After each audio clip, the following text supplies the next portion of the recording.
Hello guys, Murugar கோயில் போகலாமா? இன்றைக்கி வந்து பங்குனி உத்திரம் சொல்லியிருந்தாங்க. அதாவது இன்றைக்கி சிவன், முருகர் அண்ட் ராமர் இவங்க எல்லாருக்குமே இன்றைக்கி மேரேஜ் டேவா.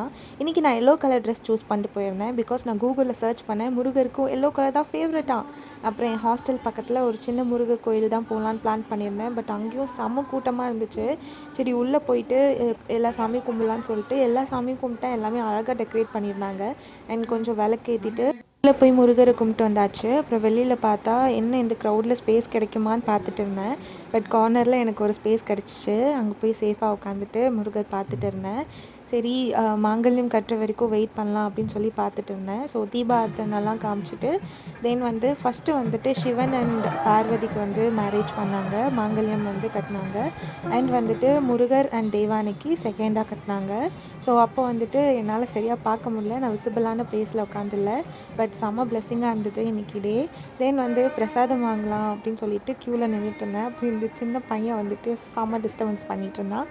தென் க்யூவில் நின்று பார்த்தா செம்ம வெயிலாக இருந்தது. இந்த க்யூவில் நின்று வாங்கணுமான்னு நினச்சேன், பட் எப்படியோ மூவ் ஆயிடுச்சு. தென் வந்து என்னோடய லன்ச்சை நான் கோவில்லே சாப்பிட்டுட்டேன். கடவுளோட வெட்டிங் ஃபங்க்ஷன் அட்டன் பண்ணிவிட்டு ஃபுட்டெல்லாம் சாப்பிட்டு ஃபுல் பிளெஸ்ஸிங்கோட ஹாஸ்டல் வந்தாச்சு.